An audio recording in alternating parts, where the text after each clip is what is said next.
और दोस्तों स्वागत है आपका अपने YouTube चैनल शंभुनाथ 77 में। तो दोस्तों आज की इस वीडियो में हम आपको बताएंगे कि भगवान बेटियों के जन्म के लिए किन घरों और किन परिवारों को चुनते हैं। दोस्तों आज भी हम ऐसे समाज में जी रहे हैं जहां केवल पुरुष को ही महत्व दिया जाता है। आज भी जब लोगों के घर में बेटी का जन्म होता है तब उनके घर के सभी सदस्यों में मायूसी छा जाती है। इसका कारण मनुष्य की अज्ञानता है जो लड़कियों को बोझ समझते हैं। लेकिन आपको यह जानकर अत्यंत हैरानी होगी कि लड़की का जन्म हर किसी के घर में नहीं होता। दोस्तों लड़की का जन्म उसी घर में होता है जो भाग्यशाली होते हैं और अपने पूर्ण जन्म यानी पूर्व जन्मों में जिन्होंने पुण्य का कार्य किया हुआ होता है। आज की इस वीडियो में हम आप यही जानेंगे कि लड़की का जन्म देने के लिए भगवान किन परिवारों को चुनते हैं और वह कौन से पुण्य व अच्छे कर्म हैं जिनसे एक मनुष्य बेटी का पिता बनने का सौभाग्य प्राप्त करता है। हमारे धर्म शास्त्रों की हम आपको ऐसी बातें बताएंगे कि बेटी का जन्म होना कितना सौभाग्यशाली होता है। तो आप मेरी इस वीडियो को अंत तक ज़रूर सुनिए और चैनल पर पहली बार आए हैं तो सब्सक्राइब ज़रूर करें। महाभारत में वर्णित श्री कृष्ण से अर्जुन पूछते हैं कि हे परमेश्वर, किन कर्मों के कारण किसी के घर में पुत्री धन की प्राप्ति होती है, अर्थात कैसे घरों में बेटियों का जन्म होता है। तब भगवान श्री कृष्ण अर्जुन से कहते हैं कि हे पार्थ, अगर किसी के घर में बेटे भाग्य से होते हैं तो बेटियां सौभाग्य से होती हैं, और जिन पुरुषों ने अपने पूर्व जन्मों में पुण्य कार्य किए होते हैं उन्हें ही एक बेटी के माता पिता होने का सौभाग्य प्राप्त होता है।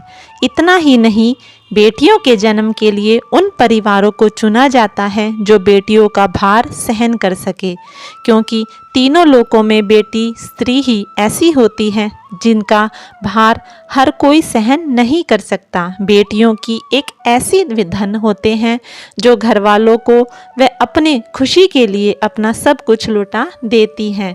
श्री कृष्ण ने कहा कि हे अर्जुन, जिस दिन बेटियों ने इस पृथ्वी पर जन्म लेना बंद कर दिया उसी पल से ये सृष्टि भी रुक जाएगी, फिर सृष्टि का अंत हो जाएगा। श्री कृष्ण द्वारा बताया गया सत्य बिल्कुल सही है, क्योंकि इस सृष्टि पर अगर बेटियां नहीं होंगी तो किसी भी परिवार का वंश आगे नहीं बढ़ सकता है।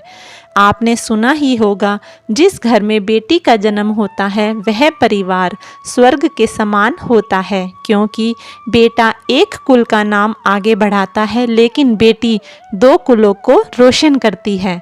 माता पिता के घर में एक बेटी अपना उत्तरदायित्व निभाती है तो ससुराल आकर वही लड़की अपने कर्तव्यों का पालन करती है। मित्रों, आपने सुना ही होगा कि परिवार में मृत्यु होने पर स्त्री व बहुएं पिंडदान नहीं दे सकती। दरअसल यह बात सही नहीं है, क्योंकि रामायण में बताया गया है कि प्रभु श्री राम के पिता राजा दशरथ की तब मृत्यु हुई तब माता सीता अर्थात उनकी बहू ने ही उनका पिंडदान किया था, जिससे राजा दशरथ को जन्म मरण से मुक्ति मिल गई थी। इतना ही नहीं, हिंदू धर्म शास्त्रों में बताया गया है बेटियां भी अपने पिता के नाम का पिंडदान कर सकती हैं। वहीं अगर ससुराल पक्ष में कोई पुत्र नहीं है तो इस स्थिति में बहू भी पिंडदान कर सकती है। इसलिए वह लोग बहुत भी किस्मत वाले माने जाते हैं जिनके घर में एक बेटी का जन्म होता है। यही नहीं, उस परिवार की किस्मत चमक जाती है जहां एक से अधिक बेटी जन्म लेती हैं। इसी कारण से बेटियों को लक्ष्मी कहा जाता है। बहुत से लोगों की यह सोच होती है कि जल्द से जल्द बेटियों को बिना पढ़ाए शादी कर दो। ऐसी सोच से बेटी की कम उम्र में विवाह करने से बेटी का भविष्य भी बर्बाद हो जाता है, क्योंकि कम उम्र में विवाह करने से ना तो वह पढ़ लिख सकती है और ना ही वह अपने सपने पूरे कर सकती है। बच्चे के मन में सभी सपने टूट जाते हैं जिसे उसने कभी देखा होगा कि उसे क्या हासिल करना है, क्या बनना है, पर ये सपने उसे सपने ही बोल रहकर रह जाते हैं।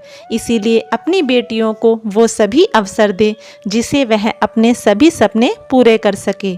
बेटियों को जीवन में हर खुशी देनी चाहिए जिन्हें वह मांगती है। ये बात सत्य है कि एक बेटे से ज़्यादा एक बेटी अपने माता पिता के लिए सोचती है कि उनके लिए क्या अच्छा होगा और क्या बुरा। माता पिता को प्यार व अपनापन केवल बेटी ही जता सकती है। बेटी का जन्म हमें एक जश्न की तरह मनाना चाहिए। माता पिता को अपनी बेटी को यह एहसास दिलाना चाहिए कि वह उनके लिए कितनी खास है, क्योंकि बेटी कभी अपने माँ बाप पर बोझ नहीं होती। उसके कर्मों से ही एक पिता तरक्की करता है, उन्नति करता है। वह केवल अपनी व अपने परिवार की किस्मत बनाने के लिए जन्म लेती है। कई लोग कहते हैं कि हिंदू इतिहास में लड़कियों का कोई महत्व नहीं है। धन की देवी माँ लक्ष्मी और दुर्गा माँ भी नारी हैं और इन्हीं को सब पूजते भी हैं। बहुत लोग कहते हैं कि लड़कियाँ लड़कों से कम नहीं हैं। पूर्ण रूप से सत्य है। धर्मशास्त्रों में भी यह बात लिखी गई है। वशिष्ठ जी की पत्नी अरुंधति ने वरुण व इंद्रदेव को ब्रह्म ज्ञान दिया था, क्योंकि वह भी एक स्त्री थी। सभी धनुर्धर की भांति द्रौपदी भी शास्त्र विद्या जानती थी। शास्त्रों में लिखा हुआ है कि द्रौपदी शास्त्रीय काम में युधिष्ठिर की बहुत मदद करती थी, क्योंकि वह शास्त्र चलाने में निपुण थी। ये गलतफहमी है कि हिंदू धर्म में लड़कियों की इज्जत नहीं की जाती। द्रौपदी के वस्त्र छूने पर पूरे कौरव मिट गए और माता सीता के हरण से सोने की लंका जला दी गई। भक्तों, रामायण में जब श्री राम धनुष को तोड़ते हैं तो राजा जनक विवाह के लिए राजा दशरथ को बुलावा भेजते हैं। दशरथ जी आकर जनक जी को प्रणाम करते हैं। वैसे तो दूल्हे के पिता को नमस्कार कभी नहीं किया जाना चाहिए, क्योंकि इसीलिए जब जनक जी मना करते हैं तो आप कहते हैं कि आप तो दूल्हे वाले हैं। तब दशरथ जी कहते हैं कि बड़े तो आप हुए, क्योंकि आप दाता है और मैं तो मांगने वाला याचक हूँ। इसीलिए इतना ही नहीं, एक लड़की के लिए पिता का गर्व करना चाहिए। वह देने वाला होता है। शास्त्रों में बताया गया है कि पिता को इस बात का गर्व करना चाहिए कि वह एक बेटी का पिता है, और बेटी पुत्र पिंड दान भी कर सकती है, तभी मुक्ति मिलती है। परंतु शास्त्रों में बताया गया है कि पुत्र पिंड दान करके मुक्ति मिलती है, परंतु एक लड़की के पिता जब अपनी बेटी का विवाह एक उच्च कुल में करते हैं, उस समय पिता की 21 पीढ़ियों को मुक्ति मिल जाती है। इसीलिए अपनी पुत्री को स्नेह करें, जिस बेटी ने जन्म लेकर आपको पुण्य का भागी बनाया है। मित्रों, एक कहानी है जो मैं आपको सुना रही हूँ। दो मित्र काफ़ी समय के बाद एक दूसरे से मिले, जिनमें से एक दूसरे ने एक दूसरे की स्थिति पूछी। तब दोस्त ने उत्तर दिया कि वह तो मस्त है, उसको 2 बेटे हैं। तभी वह वापस अपने दोस्त से पूछा है कि तेरे घर में कितने बच्चे हैं। दूसरे दोस्त ने कहा कि मेरे घर में 2 बेटियां हैं, और भगवान का धन्यवाद करते हुए कहता है कि मैं तो धन्य हूँ। दोस्त ने कहा मेरे घर बेटी नहीं है। यह सुनकर लड़की के पिता की आंखों में आंसू आ गए। तभी अंदर से उसकी बेटी निकल कर आती है और कहती है, अंकल, कि भगवान भाग्यवान को ही बेटी देता है, कभी गरीब को बेटी के रूप में माता लक्ष्मी नहीं देते। भगवान उसी को बेटी का सुख देते हैं जिसके अंदर उसे पालने की हिम्मत होती है।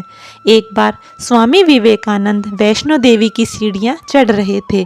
बगल में एक किसान अपनी बेटी को कंधे पर बिठाकर चढ़ रहा था। तभी विवेकानंद जी ने कहा कि आपकी बेटी को आप बोझ लग रहा होगा, आप अपनी बेटी को मुझे दे दो, मैं माता के द्वार तक ले चलता हूँ। तब किसान ने कहा कि बेटी कभी बाप के कंधे पर बोझ नहीं होती।